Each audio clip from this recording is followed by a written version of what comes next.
प्रार्थना।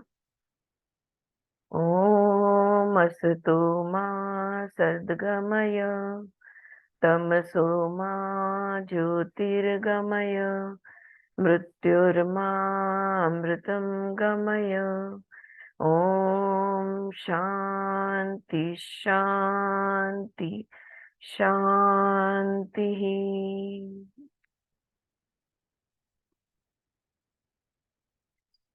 So we are on page number 48. और कल हमने जो आखिरी बात की थी, yesterday what we spoke about is कि जिस तरह से किसी भी मनुष्य का बच्चा, यानी किसी भी आदमी औरत का बच्चा जो होता है, वो टुकड़े टुकड़े में नहीं पैदा होता। मतलब हमारा एक टुकड़ा पैदा हो गया, ऐसा नहीं होता।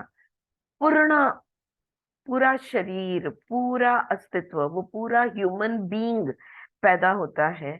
उसी तरह से पर ब्रह्म से, प्योर और कॉस्मिक कॉन्शियसनेस से, अनमैनिफेस्ट में से जो जो मैनिफेस्ट होता है, जो जो अस्तित्व में आता है, वो भी पूर्ण ही होता है।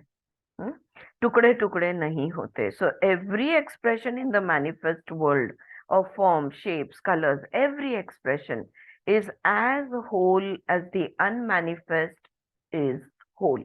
हाँ, वो जितना होल है। सो अद्वैत ये हो गया। This is the theory of Advaita, non duality.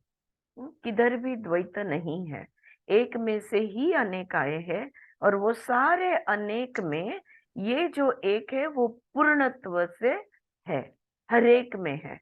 So that is the theory of non duality और अद्वैत। और ये कोई थियरी नहीं है, ये एक स्टेटमेंट ऑफ फैक्ट है।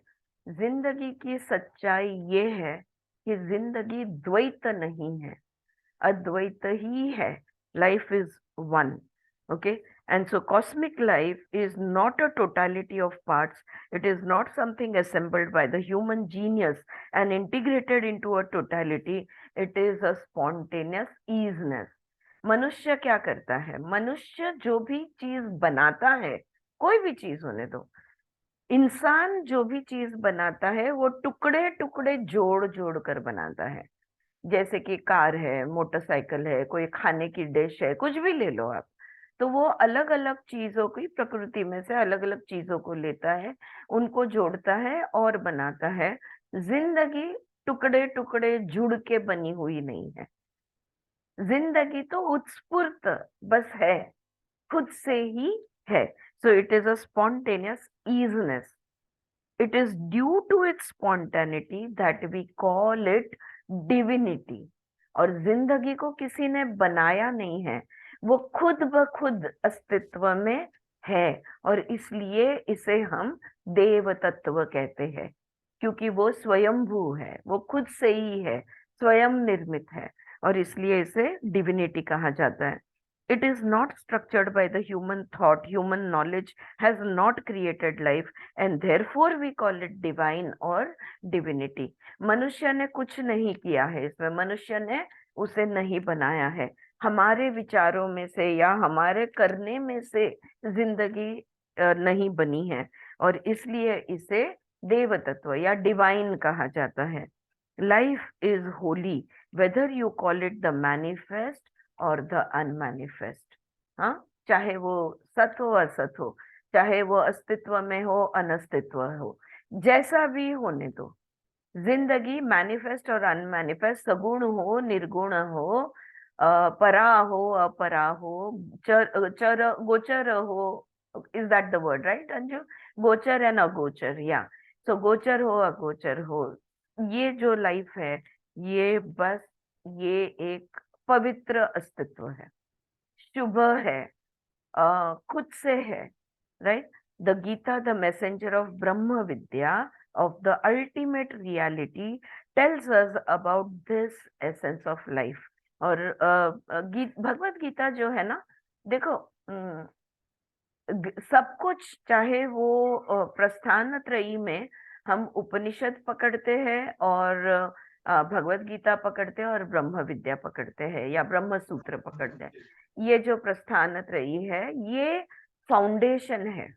और ये जो जो भी अगर हमें अद्वैत का अभ्यास करना है, तो ये 3 ग्रंथ है जो फाउंडेशन है, और सब वेदों का ही ज्ञान हमें देते हैं। हाँ, और सब मतलब उपनिषद को वेदांत कहा गया है कि वेदों का सार बताने वाला, the ultimate moral of the story, the ultimate essence of the Vedas is the Upanishad. और ये हमें आखिर में क्या बताते हैं, तो भगवत गीता भी ये ब्रह्म विद्या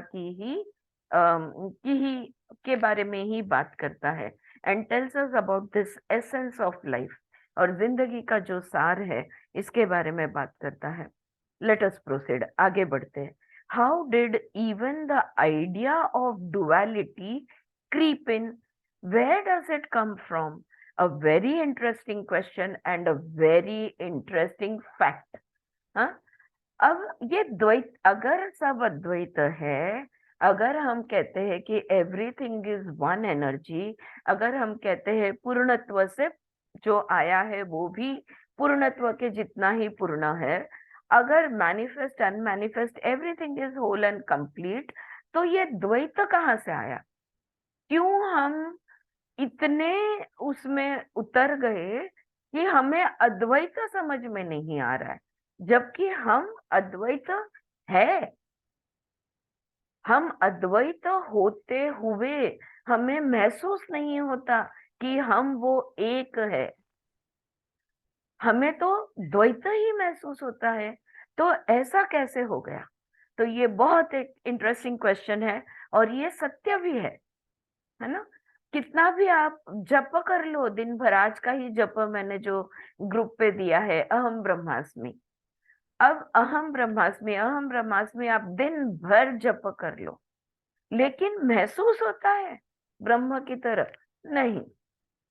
ये स्त्री का शरीर मुझे महसूस होता है, मेरा जो नाम है वो मुझे महसूस होता है, मैं जो अलग अलग रोल प्ले करती हूँ वो रोल्स, माँ हूँ, बहू हूँ, बीवी हूँ, बेटी हूँ, ये सब मुझे महसूस होता है। लेकिन मैं अद्वैत हूँ, मैं पूर्णत्व हूँ, मैं एक आत्मा हूँ, मैं ब्रह्म हूँ, ये मुझे महसूस क्यों नहीं होता? जबकि वही सच है। तो सच, सत्य से हम इतने कैसे दूर चले गए, इतने कैसे टूट गए कि हमें सिर्फ का एहसास है, अद्वैत का नहीं होता? Very important question. The creativity in the human organism invented the art of converting sound into a word. देखो, अब शुरू से देखते हैं इसका जवाब कहाँ से स्टार्ट कर रही है। विमला जी कहती है, ये मनुष्य की कलाकृति थी, ये मनुष्य की क्रिएटिविटी थी, कि जो भी आवाजें उसने सुनी, जो नाद, जो साउंड सुना, वो साउंड को उसने आकार दिया, शब्द बनाए, भाषाओं का निर्माण किया। ये सब किसने किया? मनुष्य ने किया। ये हमारी क्रिएटिविटी है। The art and the science of verbalization is a contribution of the human genius। Sanskrit जैसी भाषा बनाना, तमिल जैसी भाषा, तेलुगु जैसी भाषा, आप सोच लो, लैटिन जैसा लैंग्वेज बनाना, कोई भी दुनिया की भाषा ले लो आप, ग्रीक है, लैटिन है, ये शब्दों को बनाना, इन भाषाओं को रचना, यानी हमने कितना बड़ा काम किया है। Human genius. This verbalization developed into the process of naming for the sake of recognizing and identifying. Okay, अब हमने शब्द बना लिया, जब हमने नाद को लेके उसको आकार देके शब्द बनाया, तो हमने सबसे पहले काम क्या किया? नाम दिया, हर एक चीज को नाम दिया। ये पेड़ है, ये पत्ता है, ये फूल है, ये फल है, ये आरती है, ये ममता है, ये अंजू है, सबको हर एक, ये किताब है, ये इसको फोन कहते हैं, ये वाटी है, चमचा है, हर एक चीज को हमने नाम दिया। क्यों दिया? ताकि हम उसे पहचान सके, वरना या पता चल सके कि तुम किसके बारे में बात कर रहे हो। नाम के बगैर there we will be lost without name. So for the sake of recognizing and identifying, we started naming. Now naming and identify became a medium for relating to the outer world. अब तुम जल के बारे में बात कर रहे हो या पहाड़ के बारे में बात कर रहे हो, मुझे कैसे पता चलेगा? तो जब हमें संवाद करना था, हम किस चीज के बारे में बात कर रहे हैं, इसके लिए हमने हर एक चीज को नाम दिया, ताकि ये जो बाहर की दुनिया है इससे हम जुड़ सके। मेरे बाहर आप हो, मुझे हर एक का नाम पता चल सके, सारे चीज वस्तुओं के साथ मैं जुड़ सकूं, अगर मैं उसका नाम मुझे पता है। अगर मुझे नाम नहीं पता तो मैं जुड़ नहीं सकती। Verbalization became a channel for communicating what was happening within the body. अब देखो, जब हमने बातें करना सीख लिया, भाषाएं, शब्द जैसे हम रचते गए, तो सबसे पहले तो मुझे ये कहना था कि मुझे मेरे शरीर के अंदर क्या महसूस हो रहा है, कि मुझे खुशी हो रही है, गम हो रहा है, दर्द है, कहीं दुख रहा है, कहीं कुछ चुभ रहा है, right? So the first thing that I wanted to communicate was what I was feeling in my body. Communication of the inner, naming and identifying of the outer। हाँ, अंदर से जुड़ना है, बाहर की हर चीज को नाम दिया है। बोथ नेसेसरी फॉर लिविंग, दोनों की उतनी ही जरूरत है। Necessary for living together as a society, as a group, क्योंकि हम झुंड में रहते हैं। हम उसका हमने नाम दिया है समाज। हाँ, प्राणियों का झुंड होता है, हम तो क्या है, समाज कहते हैं कि मनुष्यों का क्या होता है, समाज होता है।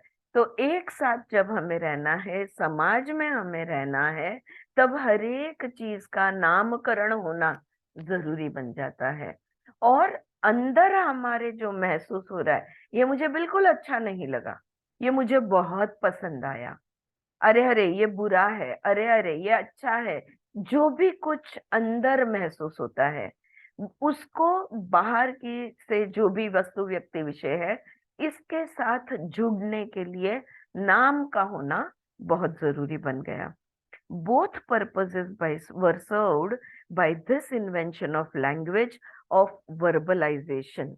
तो भाषा बनने के वजह से अंदर जो महसूस होता है वो भी व्यक्त कर सकते हैं, बाहर की हर चीज से भी हम जुड़ सकते हैं।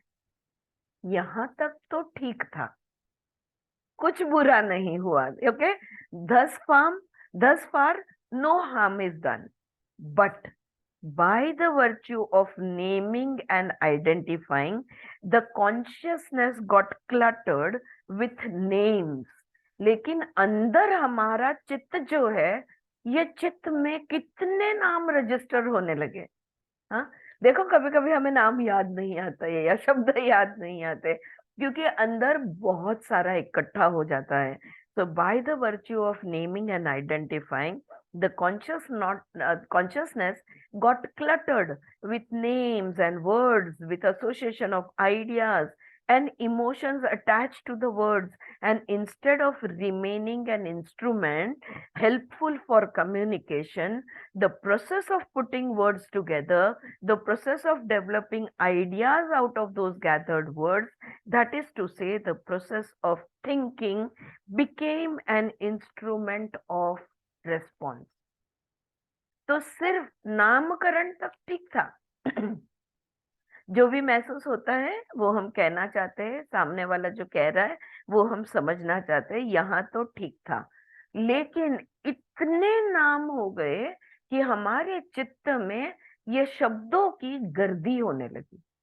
हाँ, आपने देखा है, आपका ऑफिस या आपका टेबल या आपकी रूम या आपका किचन, सब सामान बाहर निकला हुआ है, इकट्ठा, सब क्लटर में है, सूझता नहीं है ये काम कहाँ से शुरुआत करे, राइट? तो ये हमारी मनस्थिति होने लगी। अच्छा, उतना ही नहीं, साथ में हमने संकल्पनाएं भी बनानी शुरू कर दी, आइडियाज, ये ऐसा होगा, ये वैसा होगा। तो ये संकल्पनाएं, अच्छा, संकल्पनाएं काफी नहीं थी, हर शब्द को हमने भावनाओं को जोड़ दिया, राइट? एक ही कभी कभी शब्द होता है, वो इस तरह से भी बोला जाता है और उस तरह से भी बोला जाता है। हाँ, तो आपकी भावनाएं जो है वो भी शब्द के साथ जुड़ गई। और ये जो संवाद का एक साधन होना चाहिए था, कम्युनिकेशन का एक जो इंस्ट्रूमेंट होना चाहिए था, शब्द को जोड़ना, उनमें से आइडियाज डेवलप करना और उसमें से वाक्य रचना करना, ये सब के वजह से अब हम क्या करने लगे, विचार करने लगे। It became the words got converted into thoughts. और हर चीज के लिए हम सोचने लगे। तो thinking it became the instrument of response. सोचे बगैर, मतलब हर चीज के बारे में हम कुछ ना कुछ सोचते हैं। हम्म?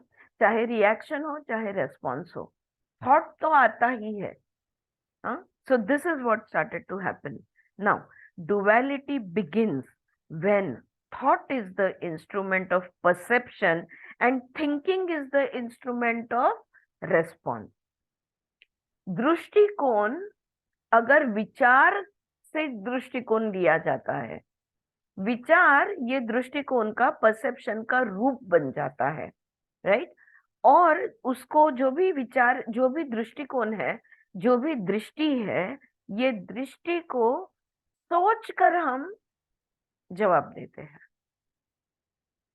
ये कैसे होता है अभी थोड़ी देर में और देखेंगे।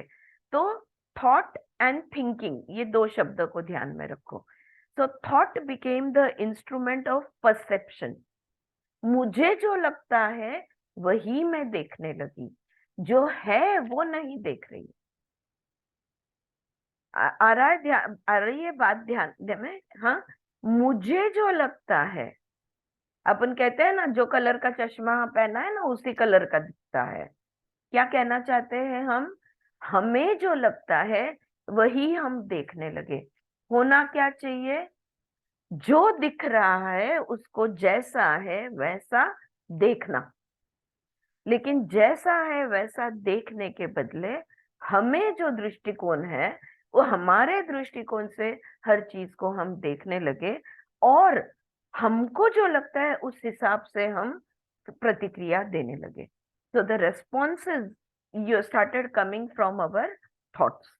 When they became the authority for perception and response, यानी देखने का नजरिया और जो दिखता है उसको, उसकी प्रतिक्रिया, ये सारी क्रियाएं, ये सारा कुछ कौन करने लगा? हमारे विचार। कहाँ है हमारे विचार? मन में। तो मालक कौन बन गया? मन। क्योंकि मन ही सब कहेगा। आंखें, जो दिख रहा है वो देखना है आंखों ने, और मन ने सिर्फ देखना है कि आंखें क्या देख रही है। अब मन आंखों को कहता है कि तुमने क्या देखना है, और मन आंखों को कहता है, और उसके लिए बॉडी ने क्या रेस्पॉन्स देना है वो भी मन ही कहता है। तो मालिक कौन बन गया? हमारा मन। So when they become the authority, वो अथॉरिटी बन गया। Thought and thinking, they became the authority for perception and response, that is to say relationship. Then they create by their movement duality। है एक, दिखता है दूसरा, क्या हो गया? दो, यानी द्वैत। जहां जहां मन की चलती है वहां वहां द्वैत रहेगा। wherever the mind is the master, we will remain in duality. When the thought is the instrument and thinking is the response, we will remain in duality. That is how duality got created. Isn't it a beautiful analysis? Yeah. How it got created? Because we started thinking through our brain and we started responding through our brain, our mind. Yeah. We are not allowing the eyes to do their job. आंखें देखती है, कहते क्या है हम? मैंने देखा। याद है, हमने पहले चैप्टर में पढ़ा था कि अधिकार कौन लेता है? हमारा ईगो। देखता कौन है? आंखें। क्या देख रहा है? सूर्योदय।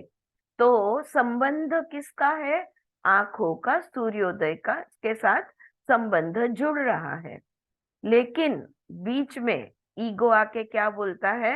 मैंने सूर्योदय देखा। Alright, how did the ego start functioning? ये ईगो कैसे काम करता है? माइंड के साथ मिलके काम करता है, मन के साथ। ये मन और ईगो दोनों साथ हो गए तो बहुत मस्ती करते हैं, जीना हराम कर देते हैं, हैरान करके छोड़ते हैं। अब इन दोनों को कितना पालना या नहीं पालना आगे देखेंगे। सो verbalization, so the relationship then they create by their very movement duality। तो दिख है कुछ और दिखता है कुछ और, ये बन गया द्वैत। verbalization as a blessing and verbalization as a curse because we do not know how to use it। तो ये जो शब्द है, ये जो वाचा है, ये जो हमारा वाक है, स्पीच है, ये एक वरदान भी हो सकता है और एक श्राप भी हो सकता है। तो because we do not know how to use it, ये वाचा, ये पवित्र वाक वाचा जो प्राणों का सबसे पहला महत्व कार्य है, इसका ही उपयोग हम ठीक से नहीं कर रहे। इसका अनकंट्रोल्ड, सोचे समझे बगैर कुछ भी बोलते रहते हैं। There is absolutely no honesty in our speech. तो ये जो वाक है, ये जो वाचा है, ये हम किस तरह से इसका इस्तेमाल करते हैं, इस पर निर्भर है कि वो एक आशीर्वाद, एक वरदान बनता है या एक श्राप बन जाता है। जब जब हम किसी की बुराई, कितना भी वो इंसान बुरा होने दो, अगर तुमने तुम्हारा शब्द, तुम्हारी वाचा उस बुराई को बोलने के लिए यूज की, उधर ही तुम्हारा खेल खत्म है, पाप की शुरुआत। ये अब श्राप है। ये किसी का भी बुरा, कितना भी वो सच होने दो। तुम्हें ऐसा लगता है कभी कभी ना, दोस्ती में ये चीजें होती है कि नहीं नहीं यार, वो मेरी, ये भी मेरी दोस्त है, वो भी मेरी दोस्त है, अब ये दोनों ज्यादा फ्रेंडली होने लगी है, लेकिन इसको उसकी सच्चाई मालूम होनी चाहिए और इसको उसकी सच्चाई मालूम होनी चाहिए। जो हमें सच्चाई लगती है वो सच है कि नहीं, वो तो अलग ही बात है। लेकिन किसी का भी, किसी को भी कोई कुछ भी बताना, ये शब्द के माध्यम से, वाचा के माध्यम से हम बनाते हैं और वही श्राप बन जाता है और जिंदगी को तबाह कर देता है। तबाह इन द सेंस, एक क्षण शांति का आपको नहीं मिलेगा, एक क्षण आपको खुशी का नहीं मिलेगा। जब जब मुंह से बुरा निकलेगा, चाहे वो किसी पॉलिटिशियन के बारे में हो, चाहे तुम्हारी बेटी के बारे में हो, चाहे बहू के बारे में हो, किसी के भी बारे में होने दो। Friends, I know I'm a little, I'm moving away, but the importance of speech and how to use our speech, and more important than that, how much to speak. In life, this can make us or break us. We will never enjoy a second of peace and joy if we are all the time talking something bad about somebody. And there are people like this who keep talking about इसकी उस, तुम जो भी बोल रहे हो वो कितना भी सच होने दो, सच में वो इंसान बुरा होने दो, सच में वो इंसान हंसिक होने दो, सच में वो इंसान झूठा होने दो, चोर मक्कार होने दो, तुम क्यों बोल रहे हो? Alright, I'm saying a little passionately because just today something, somebody was relating something to me, telling about something. ये लोगों की जिंदगी में जब होता है ना, तब इनकी जिंदगी सच में सिर्फ और सिर्फ दुख लाती है और कुछ नहीं लाती है. Alright, so let's come back. Verbalization is a blessing and verbalization has a curse because we do not know how to use it. इसका उपयोग करना हम नहीं जानते. We don't know how to use science and technology, do we? Latest जो भी है technologies है, क्या हमें इनका इस्तेमाल पता है? नहीं. सिंपल, हमारे फोन के अंदर इतने सारे smart so many smart things are there in the phone. It's called a smartphone because it has so many activities that can be done. How much of it we are using? Not even 1%, right? So let us proceed to the second fundamental point of the second chapter of the Gita. तो ये पहली बात. और दूसरी बात, the messages, दूसरा जो important महत्व का मैसेज भगवत गीता कह रहा है वो ये है, remain in the state of non duality, remain in the state of silence. सबसे पहली बात, दूसरा अध्याय समझाता है कि द्वैत कहाँ से आया. और अब तुम्हारे ध्यान में आया है कि द्वैत कहाँ से आया, तो खुद को अद्वैत की स्थिति में रखना सीख लो. All the time remain in oneness and remain in the state of non-duality, remain in the state of silence. मौन रहो, चुप रहो, मुंह बंद रखो. और सिर्फ ये फिजिकल मुंह नहीं, वो अंदर की भी जो बक बक बक बक दिमाग में चलती रहती है ना, इसको भी बंद रखो. साइलेंस कब बंद रखनी है, कब बंद रखो, है ना? बंद रखो मैं बोल रही हूँ, लेकिन कब बंद रखो ये भी तो मुझे समझना चाहिए ना, कि मैंने कब बोलना है और कभी नहीं बोलना. Okay, so remain in a state of silence at the moment of perception. जब जब तुम्हारी आंखें खुली है और जब जब तुम आंखें खोल के कुछ देख रहे हो, मौन रहो. At the moment of audition, जब जब तुम्हें कुछ सुनाई दे रहा है, जब जब तुम्हारे कान सुन रहे हैं, मौन रहो, साइलेंस.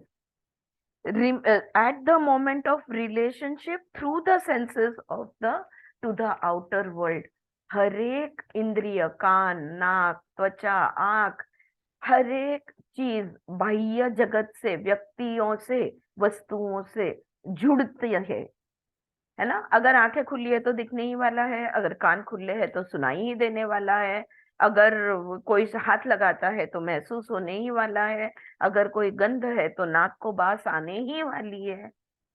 चुप रहो, be in silence.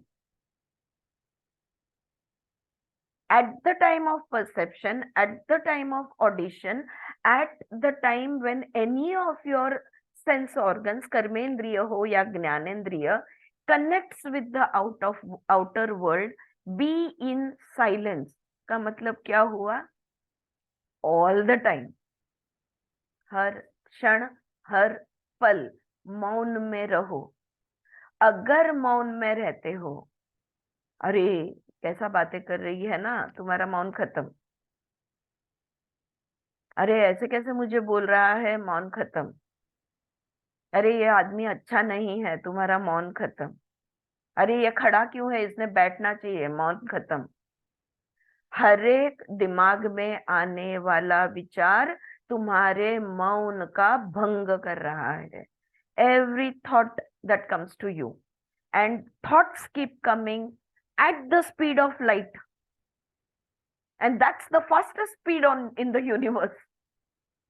At that speed the thoughts keep coming, and we keep on, there is a chatter in our head. We are never ever silent, and we have to learn to be silent. Yeah, we are avoiding the word meditation at present. इसी को ध्यान कहते हैं। लेकिन हम उस शब्द का भी इस्तेमाल नहीं कर रहे। Tentatively let us use the word silence. हम सिर्फ मौन ये शब्द कहेंगे। ध्यान दूर की बात है, छोड़ दो। ध्यान शब्द का इस्तेमाल अभी नहीं करेंगे। पहले तो ध्यान की शुरुआत जो होती है ये मौन से होती है। तो पहले मौन क्या होता है, कभी हमने मौन रखना है, इसको तो समझ ले। जब जब बाह्य चीज से हम जुड़ते हैं, आंखों से, कानों से, त्वचा से, नाक से, जीभ से, जब जब हम बाहर की दुनिया से जुड़ते हैं, तब तब हमने मौन रहना है। Okay. Silence is the non dual state. क्यों? क्योंकि मौन में द्वैत कहाँ है? मौन में द्वैत नहीं है। इतनी सारी हम लोग द्वैत अद्वैत द्वैत अद्वैत बात कर रहे हैं। द्वैत में क्यों नहीं रहना? क्योंकि हमने ऑलरेडी समझ चुके हैं हम कि द्वैत में रहने से दुख ही दुख मिलता है। अभी तुम्हें जो सुख लग रहा है वो थोड़ी देर के बाद वो भी दुख का कारण बनने वाला है। सो द्वैत में हर एक चीज दुख का कारण है। ओके। सुख मिल रहा है, दो के बदले चार गुलाब जाम खा लो, थोड़ी देर के बाद पेट में दर्द होगा या पेट खराब हो गया, सुख का कन्वर्जन हो गया दुख में। अभी तो सुख मिल रहा है, देखा मेरे मन में जो चल रहा था ना, मैंने बोल दिया, एक ही बार में मैंने सुना दिया, एक ही बार में। जिसने सुना है उसने किस तरह से सुना तुम नहीं जानते, और वो सुनने की वजह से क्या क्रिया प्रतिक्रिया आगे होने वाली है तुम नहीं जानते। अंत में दुख ही आएगा। कान गोष्टी आठवतात का लहानपणी खेळलेल्या? Huh? We used to sit and whisper a word in the person next to us, and then that word has to be repeated, in the whole group, in the ear, softly. What happens? वो word पता नहीं कहाँ बीच में खो जाता है, और क्या आखिर में उसका क्या हो जाता है। हाँ? So that this is what. So silence, तो सबसे अच्छी बात क्या है? मौन रहना। और मौन जो है तो इसको कहते हैं द्वैत, जहां से दुख मिलता है। तो द्वैत का ऑपोजिट है अद्वैत, जहां पे सुख ही सुख है। और मौन में परम सुख है। बड़े अक्षरों में टाइप कर लो या लिख लो, पेंटिंग कर लो, और दीवार पे जहां पे 24 घंटे दिखेगा ना, वहां पे ये लगा लो। मौन में सुख ही सुख है। Silence is the non-dual state. You remember what we saw yesterday? That when you think of an object, you go on ruminating about the pleasure the sensual contact had given you in the moment of intercourse with the outer world, interaction with the outer world. जब भी किसी चीज, वस्तु, व्यक्ति की याद आती है, तब उसके पास से कितना सुख मिला था, या तो उसके पास जब उसको मिलेंगे या वो तुम्हें प्राप्त करेंगे तुम, तो कितना सुख मिलने वाला है, यही हमारे दिमाग में चलता रहता है। The idea of pleasure, the idea of repetition goes on fermenting in the nervous and chemical system.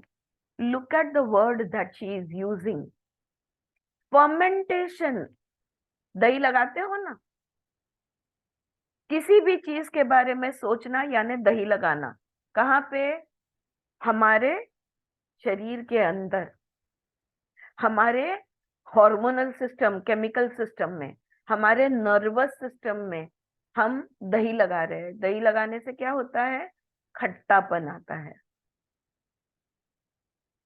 जो पीएच है बॉडी का वो बिगड़ जाता है, एसिडिटी होती है, आर्थराइटिस होता है, गैस्ट्राइटिस होता है, सारे आइटिस होते हैं। So whenever we are become attach to pleasure, ये ध्यान में नहीं रहता है कि यह क्षणिक सुख है, ये सुख भी दुख में बदलने वाला है। तो इस द्वैत की दुनिया से हम पीछे हट जाए, अद्वैत में चले जाए, मौन में चले जाए। Alright, did not the Gita tell us that a human being with the help of thought and thinking creates the complications of attachments? अगर हम किसी चीज के बारे में सोच रहे हैं, इसका मतलब क्या है? हम उस चीज से अटैच्ड है। अगर तुम देखते हो कि तुम्हारी ननन में कितनी बुराई है, बहू में कितनी बुराई है, या सास में कितनी बुराई है, या तुम्हारे पोते में कितनी बुराई है, या जमाई में कितनी बुराई है, तो तुम्हारा अटैचमेंट किस चीज के साथ है? उस पोते के साथ, जमाई के साथ, बहू के साथ, सास के साथ नहीं, बुराई के साथ तुम्हारा अटैचमेंट है।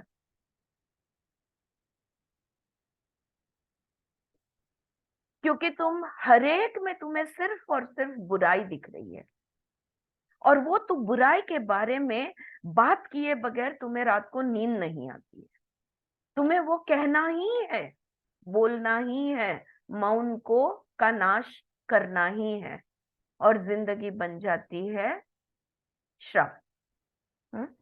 सो the outer objects are not the cause of attachment.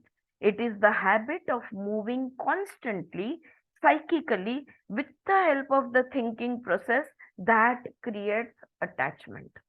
तो वो जो सोचना है, वो बुराई के बारे में सोचना है, ये हमारा राग यानी अटैचमेंट है। And we have seen how attachment distorts perception and response.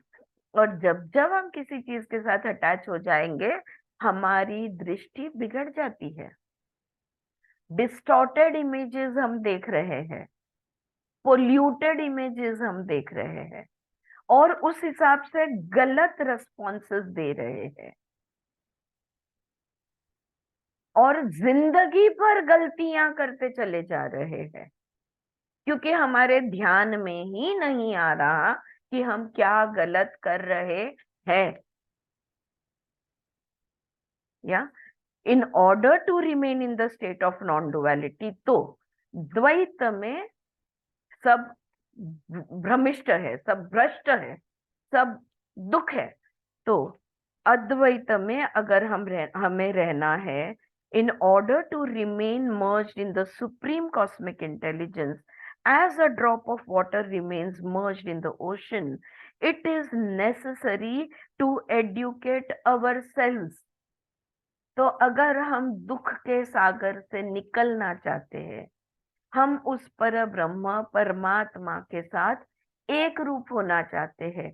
किस तरह? बहुत सुंदर उपमा दी है, जैसे एक बूंद पानी की समुद्र में समा जाती है, वैसे हमारा हमारा एक कॉन्शियसनेस, इंडिविजुअल कॉन्शियसनेस, अगर हमको कॉस्मिक कॉन्शियसनेस में मर्ज करना है, जैसे आत्मा को परमात्मा के साथ रखना है, ब्रह्म को पर ब्रह्म के साथ रखना है, अगर हमें अद्वैत में रहना है, तो हमें नए से हमने सीखना होगा। We will have to educate our self. क्या क्या सीखना होगा? One, not to be harassed and tortured by the thought process. ये जो 24 घंटा टिक टिक टिक टिक टिक टिक चलता है ना दिमाग में, इसको ध्यान देना छोड़ना होगा।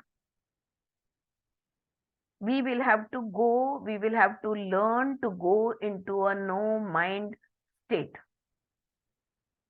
जो लोगों को बुरी तरह सोचने का श्राप लगा हुआ है, वो लोग कभी भी मेडिटेट नहीं कर सकते,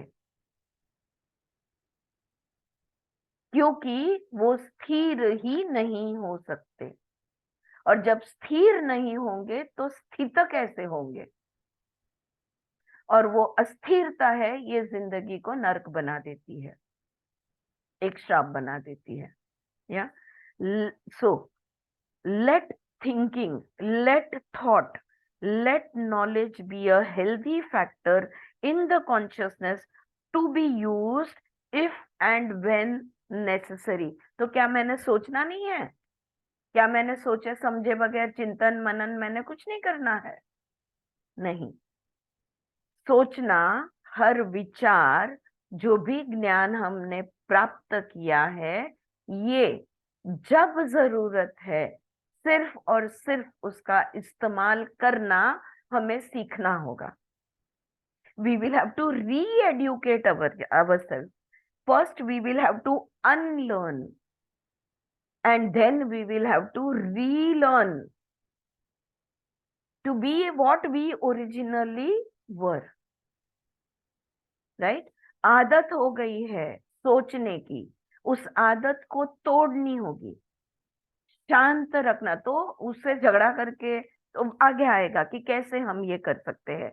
लेकिन अभी इतना समझ लो, जो भी ज्ञान है, जो भी शब्दकोश हमारे दिमाग में है, जो भी वाक्य हमारे दिमाग में बनते हैं, विचार जो आते हैं हमारे दिमाग में, इनका इस्तेमाल अगर जरूरत है और जब जरूरत है सिर्फ और सिर्फ करना हमें सीखना होगा।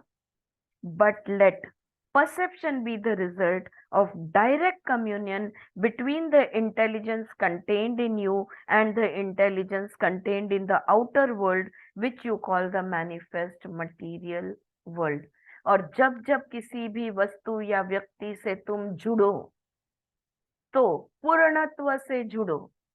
आंखों का दृष्टि डायरेक्टली आंखों को वो जैसा है वैसा देखने दो।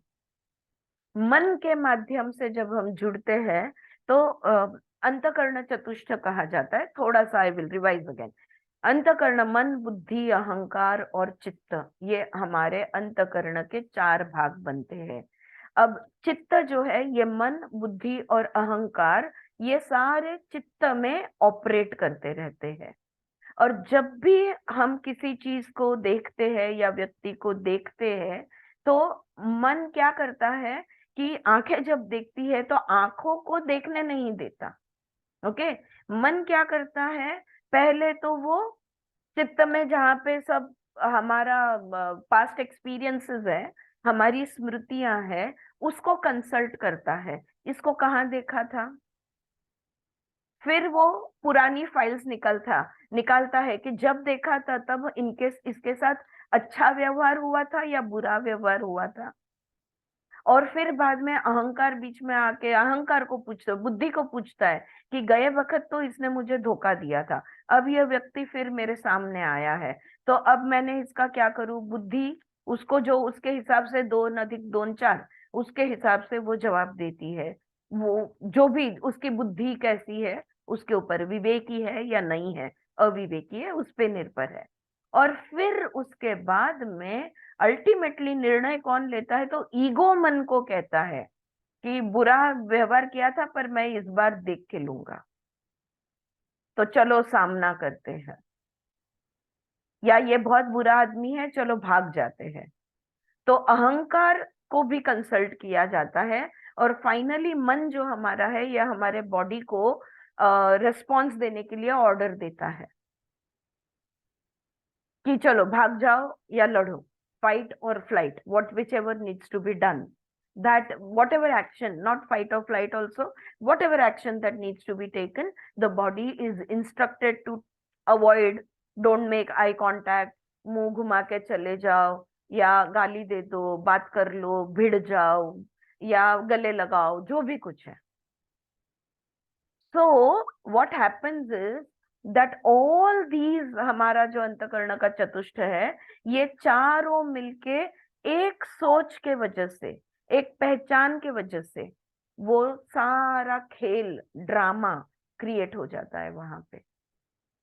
लेकिन हर बार किसी भी व्यक्ति या किसी की वस्तु के साथ जुड़ते वक्त मैं पहले बार जुड़ रही हूं, इस तरह से अगर मैं जुड़ती हूँ तो वो इंटरेक्शन कैसा होगा, जैसा है वैसा ही होगा। You connect every time you connect to a person or a thing.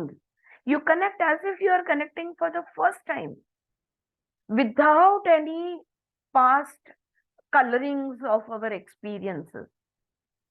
without any prejudices, without any preferences, without any Judgment. judgment, without any likes and dislikes, without any of this.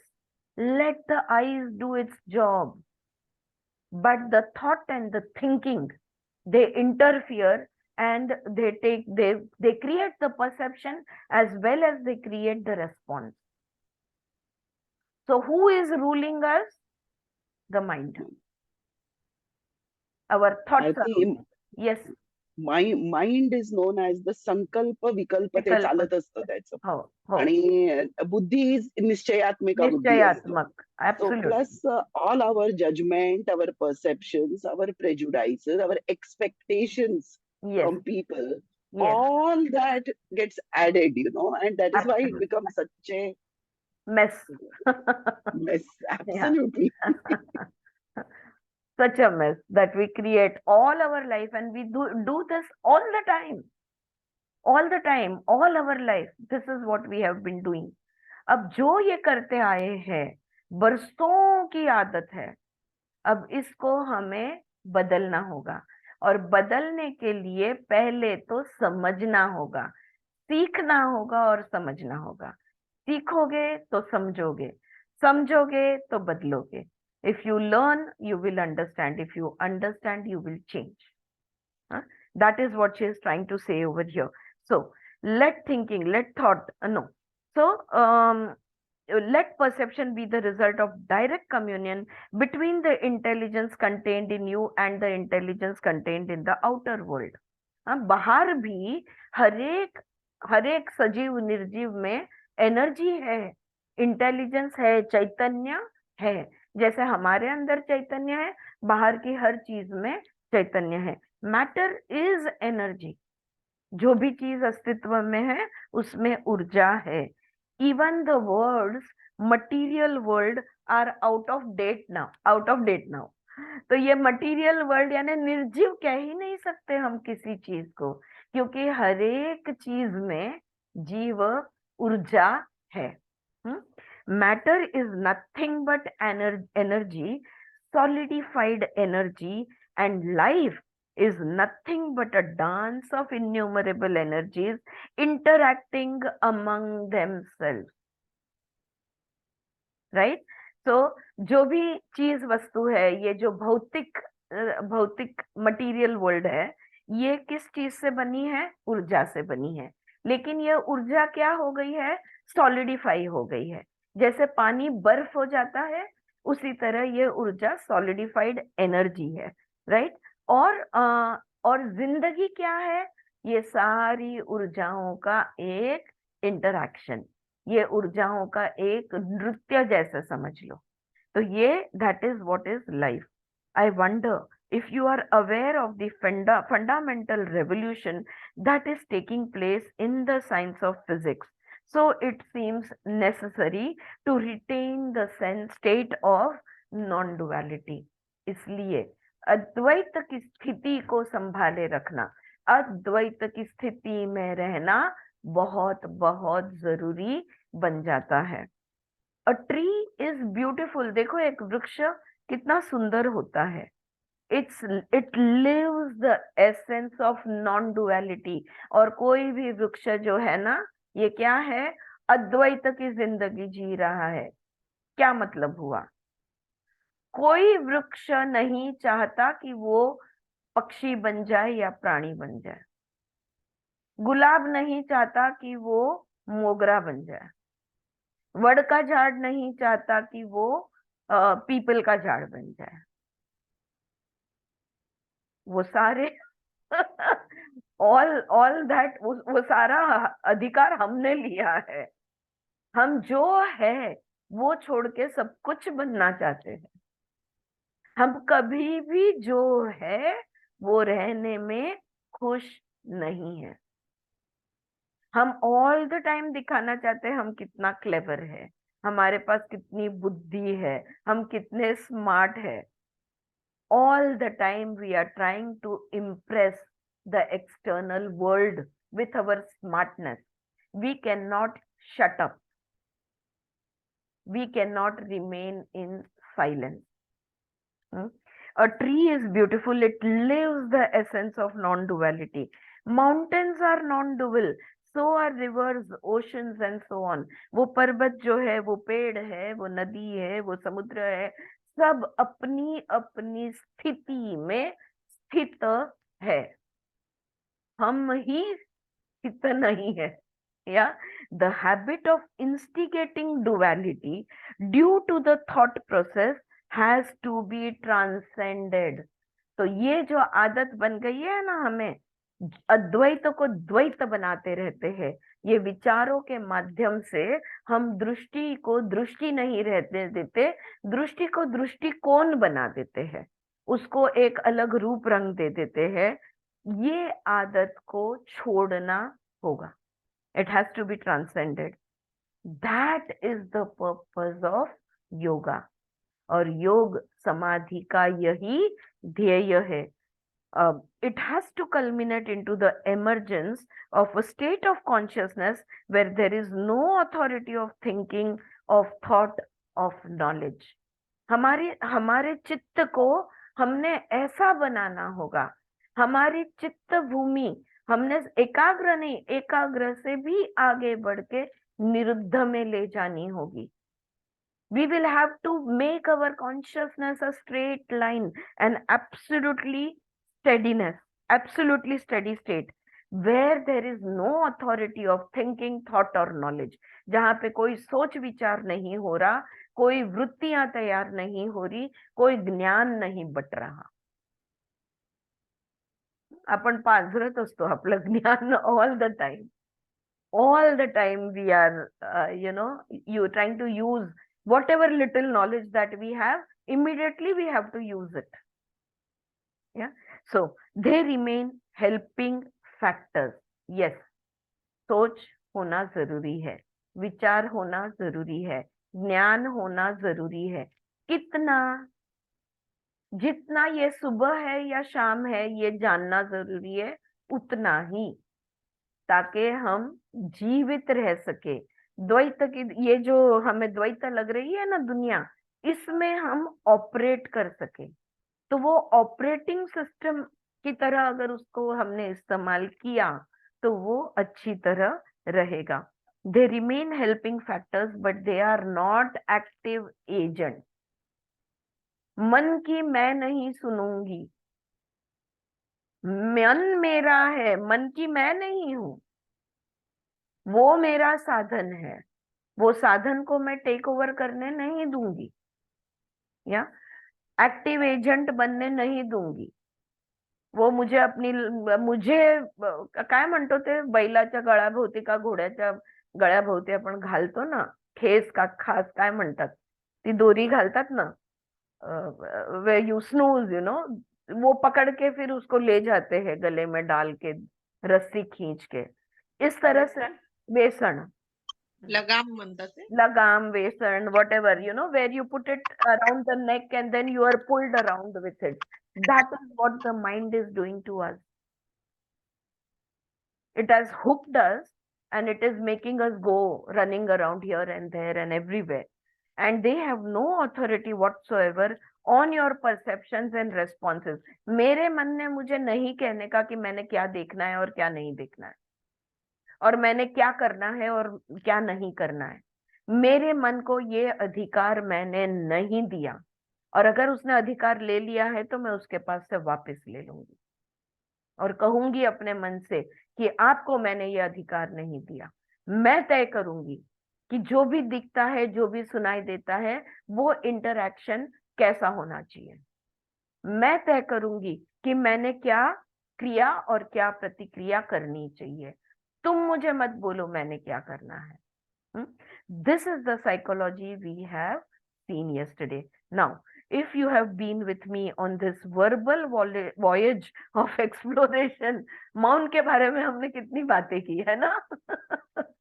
क्योंकि ये मौन से जो opposite state है ना, बातें करना, इस वाचा को समझना भी जरूरी है ताकि हम उसे छोड़ सके.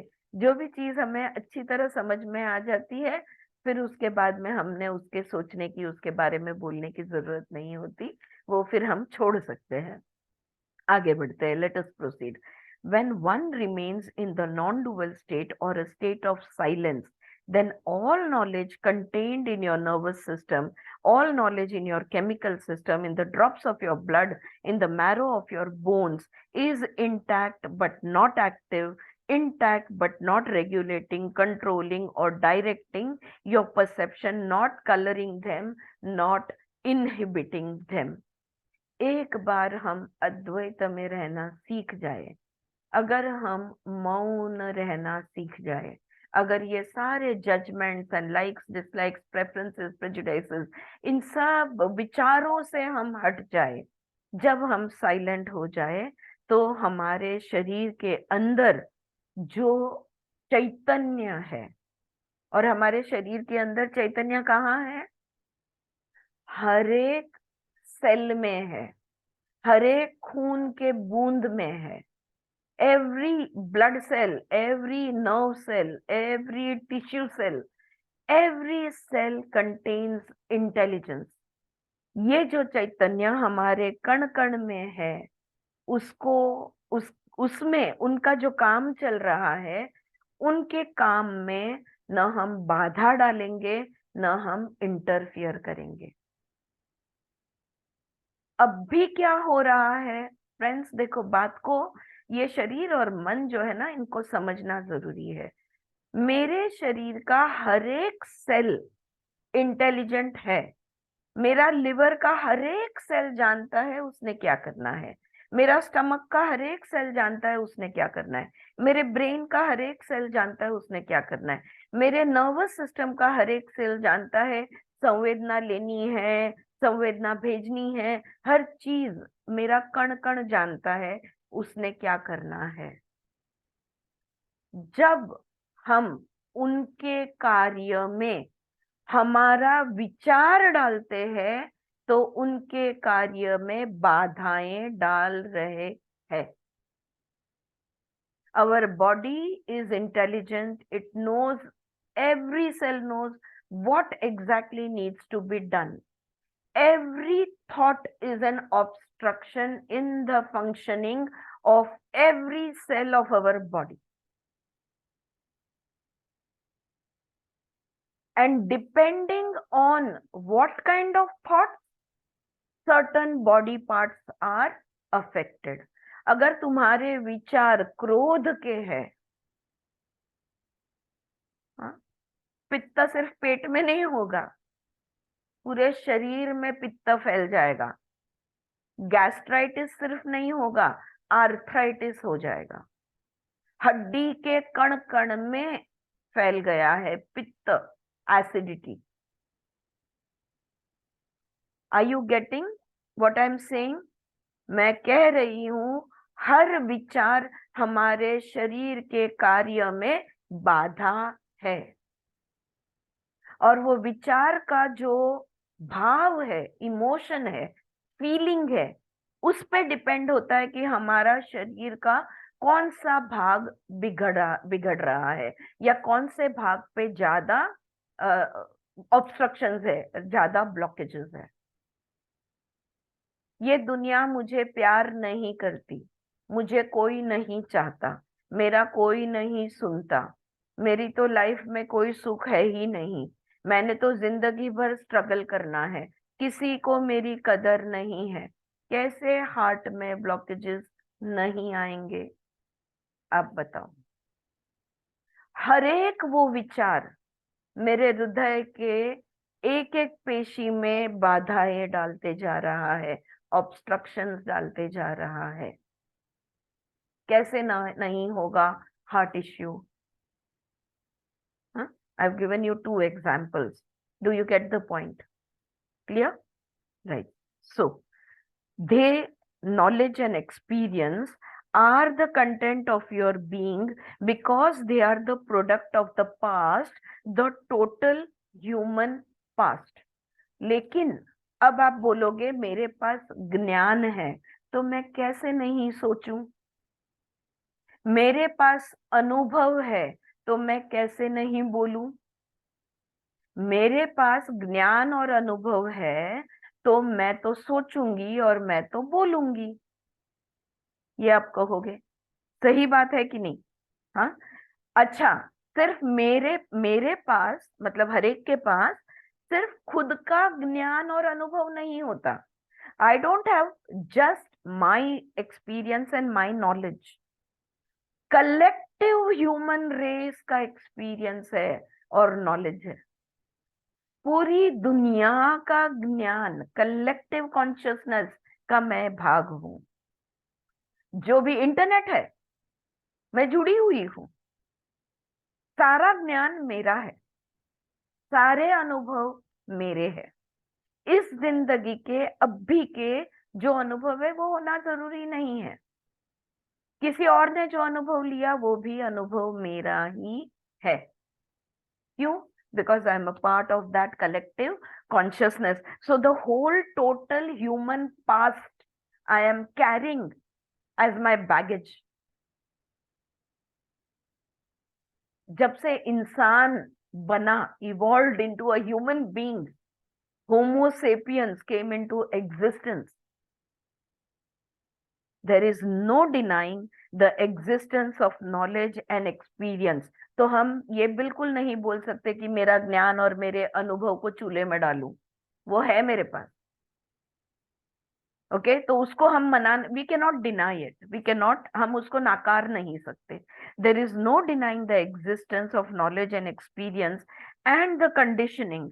सो no denial, no rejection, no fight against them. तो ये जो अनुभव है, ये जो ज्ञान है, इसको ना आप नाकार सकते हो, इसका आप विरोध नहीं कर सकते, इसके साथ आप लड़ नहीं सकते। देखो कितना सुंदर तरह से वो एक एक स्टेप हमें लेके जा रही है। हमने उसमें नहीं रहना है, लेकिन कैसे रहे वो तो हमारे पास है। हम उनसे लड़ नहीं सकते, ज्ञान और अनुभव से हम लड़ नहीं सकते, उससे नाकार नहीं सकते।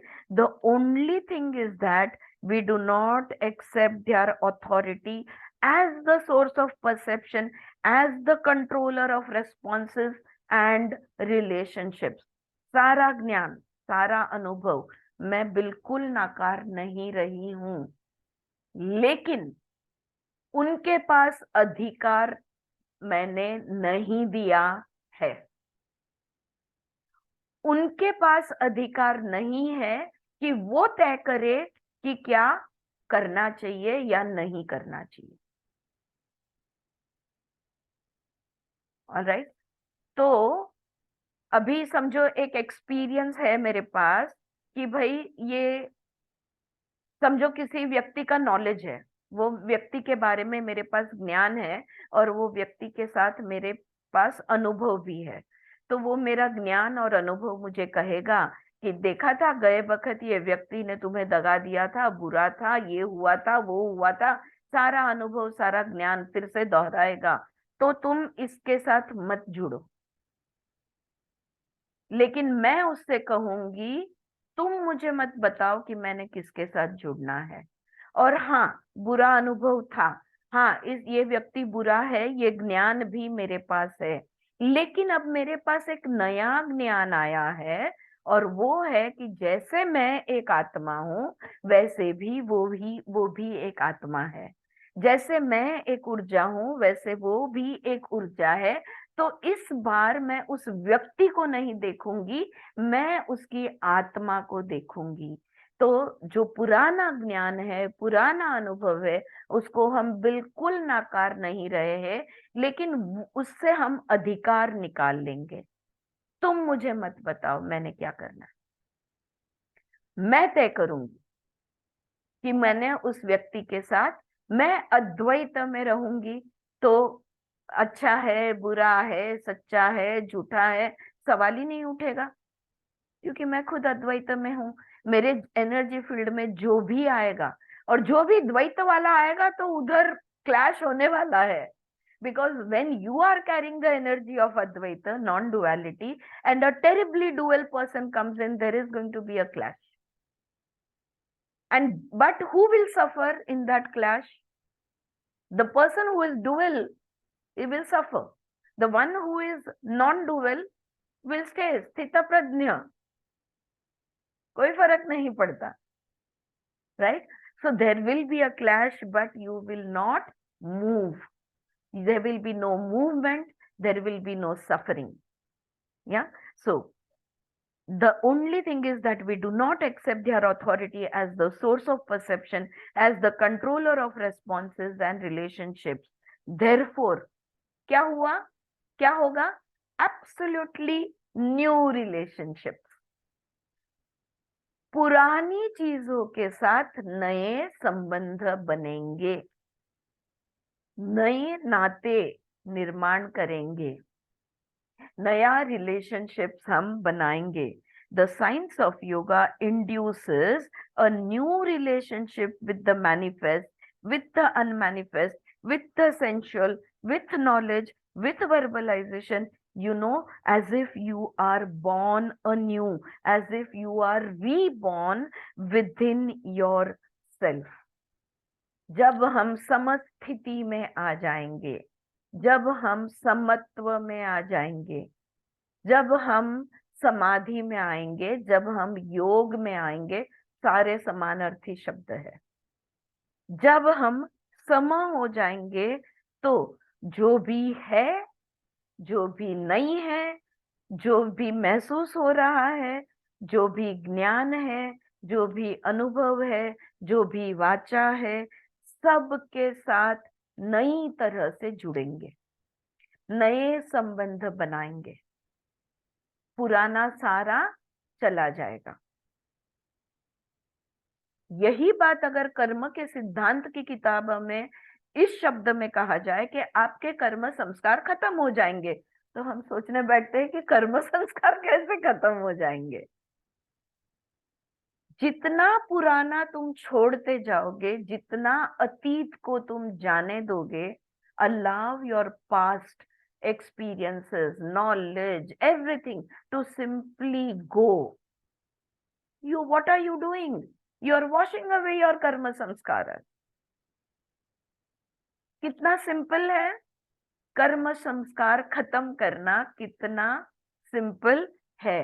कैसा है ये? पुनर्जन्म जैसे कि हमने लिया हो. हमारा पुनर्जन्म हो जाएगा अगर हम खुद को समस्थिति में धर सके, समस्थिति में हम खुद को रख लेंगे तो. If the state of non duality, अब ये जो समस्थिति है, ये जो अद्वैत की स्थिति है, ये कैसी है?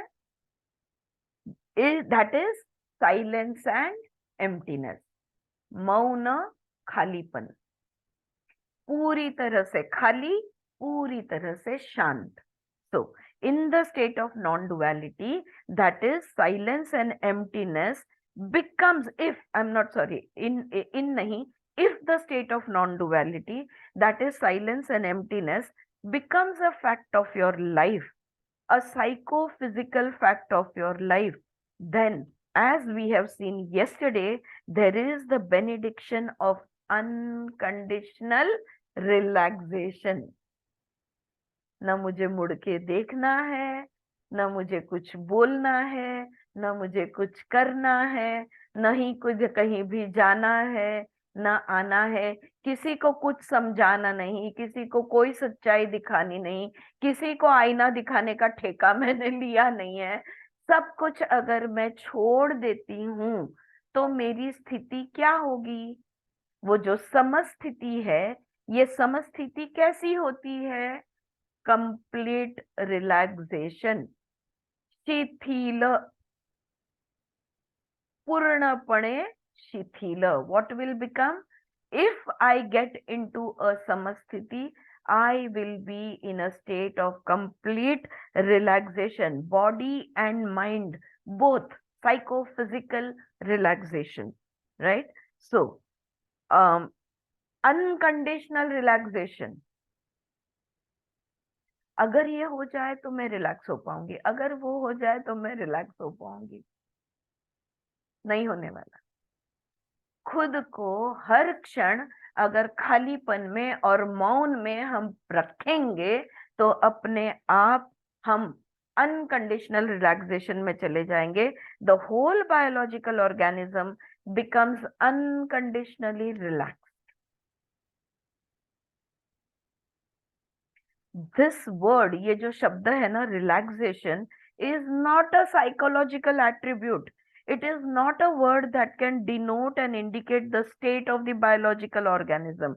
It is necessary to note this because I am going to take you with me to perceive the biology of perception and the chemistry of cognition.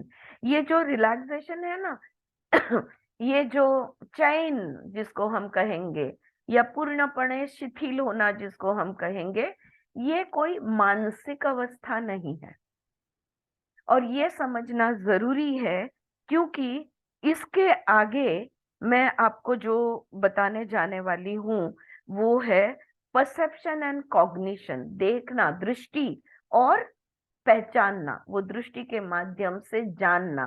तो ये परसेप्शन और कॉग्निशन, ये दो चीजों के बारे में बताने जा रही हूँ. We are living in the era of science and spirituality and has to be understood in the context of a scientific approach, not a dogmatic approach worshipping theories and ideologies or the formal structure of religion. The word is never the thing, whether it is the word of the Veda or the Bible or the Quran. तो शब्द प्रमाण हम कहते हैं, हाँ, हमारे spiritual language में हम इसे शब्द प्रमाण, यानी वेद में कहा है, भगवत गीता में कहा है, पतंजलि योग सूत्र में कहा है, तो हमें उस पे शंका या प्रश्न नहीं उठाना चाहिए. तो हम उसको एक प्रमाण मान के चलते हैं, एक प्रूफ मान के चलते हैं, और that is how we move forwards. लेकिन वो शब्द यानी प्रूफ नहीं है. उसका जो ज्ञान है वो उसका प्रूफ है. टोपी, ये शब्द अगर ले लो तो वो टोपी का ज्ञान नहीं है, राइट. वो शब्द में ज्ञान जुड़े बगैर उस शब्द को अर्थ नहीं, यानी कि इन शॉर्ट कहना ये चाहती हूँ कि हर शब्द के साथ अर्थ होना चाहिए. अगर शब्द है पर अर्थ नहीं है तो वो बेमतलब का हो जाता है, right. It will not make any sense. So we will be studying about perception and cognition. Okay, so I think we will stop over here, though we have about 5 minutes. But ये perception और cognition को उतना ही ध्यान से हमको समझना होगा जितना कि अभी हमने द्वैत को समझा, कि हर द्वैत स्थिति जो है ये हमारे सोचने से, वृत्तियों में से, विचारों में से निर्माण होती है. हाँ, आज हमने ये सीखा. और ये इसके साथ दुख ही दुख लाती है. जो अभी सुख महसूस हो रहा है वो भी दुख में उसका रूपांतर होके ही रहेगा. तो जब जब हम दो देखते हैं हम धडपडणे वाले हैं.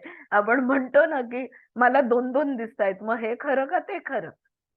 ऑलवेज भ्रम में रहेंगे, ऑलवेज माया में रहेंगे, ऑलवेज इल्यूजन में रहेंगे, because we are in duality. तो what we have to do, हमने क्या करना होगा, हमने अद्वैत में रहना होगा. और अगर द्वैत में नहीं रहना है, अद्वैत में जाना है, तो क्या करना होगा, मौन रखना होगा, दिमाग में, मुंह में. और मौन कब रखना होगा, हर क्षण. सब कुछ देखते हुए मौन, सब कुछ सुनते हुए मौन, सब कुछ जानते हुए मौन, सारा ज्ञान होते हुए भी मौन, सारा अनुभव होते हुए भी मौन रहना होगा. अभी क्या हालत है, अनुभव और ज्ञान हम बांटना चाहते हैं ऑल द टाइम. बक बक बक बक बक बक बक बक, मुंह बंद ही नहीं होता, दिमाग बंद ही नहीं होता. तो अगर हम ये कर सके तो हम अद्वैत की स्थिति में आराम से जा सकते हैं, एम्प्टीनेस एंड साइलेंस. और अगर हम एम्प्टीनेस और साइलेंस में चले गए तो क्या होगा, हम अनकंडीशनली रिलैक्स्ड हो जाएंगे. और अनकंडीशनल रिलैक्सेशन ये कोई मन की अवस्था नहीं है. हाँ, सो it is not a psychological attribute. Okay, अब इससे आगे क्या होगा? तो इसके आगे हमारा दृष्टि अब हमारी कैसी होगी? What will be our perception and what will be our, so ये पुनर्जन्म हो गया. ये शांति, तो ये पुनर्जन्म हो जाएगा हमारा कि हम अब अद्वैत में आ गए, न्यूट्रल ग्राउंड पे आ गए, हमारा पुनर्जन्म हो गया है. अब पुनर्जन्म होने के बाद हम किस तरह देखेंगे, सुनेंगे, समझेंगे? Right, that is the next step. पुनर्जन्म के बाद दुनिया कैसी होगी, जिंदगी कैसी होगी, ये हम कल पढ़ेंगे. How life will be. Anybody wants to Thank say you. anything? Yes, most So welcome. can we say emptiness? Can we compare emptiness with renunciation as mentioned in the Bhagavad Gita? Because Bhagavad Gita continuously talks about संन्यास, sannyasa and वैराग्य, tyaga. त्याग, Tyaga. त्याग, Because संन्यास, yeah, वैराग्य. 18th chapter, know, when we see it in yeah. retrospect. Yes. Yes, I remember that. But you know what? The words mislead us, Anju, because vairagya, sannyas, tyag, it denotes sacrifice and withdrawal. Here we are not going to give up anything. Here we are not going to remove the mind and throw it away, remove the words and throw it away, remove the thoughts and But nor does renunciation talk about removing and withdrawing. Na? Yeah. Vairagya, yes, it talks Yes. about. And tyaga is also sacrifice, Here we are not, doing anything with what is there. We are coming into an understanding, into an awakening, and we are going to change who we are. In that sense, you can say, अगर कोई circuit है जो use नहीं हुआ, तो वो circuit dead हो जाता है. तो जो पुराने सर्किट दिमाग में जो बैठे हुए हैं जजमेंट्स के और सारे, इनका Prejudices. वैराग्य, इनका प्रत्याहार, इनका मतलब we are going to ignore them, and we are going to look life. So when vairagya and sannyasa, these words get interpreted as withdrawal or sacrifice or removal, it means we are moving away from life. No, we are going to very much be in connection with the life. We are not going to take ourselves away from anything. In fact, we are going to connect with life, but now in a totally new way. In a dynamic way. In a dynamic In a way, total in dynamic a pure way. In as it is. So that is what tomorrow she will talk to us about perception and cognition. अब पहले जैसा नहीं दिखता, अब अलग देखेंगे, because स्थिति बदल चुकी है. राइट, तो अब हमारा देखना, सोचना, समझना सब कुछ बदलने वाला है. अगर मैं समस्थिति में आ गई, अब मैं जिंदगी कैसे जीऊं? क्या मुझे, स्थित प्रज्ञा is also, she is not using the word and I'm also not using the word, I'll tell you, because स्थित प्रज्ञा, people think of स्थित प्रज्ञा as, no joy, no sorrow. तो क्या मुझे खुश नहीं होना है? अगर कोई मेरा many words are misinterpreted. अगर मेरा कोई मर गया तो मैंने क्या दुख नहीं करना है? Oh, Bhagavad Gita never tells like that. Exactly. But it is a misinterpretation of the people. It is a misinterpretation, and therefore, somewhere we are trying to stay away from this word and try to understand life in simple words as it is. As it is. Yeah.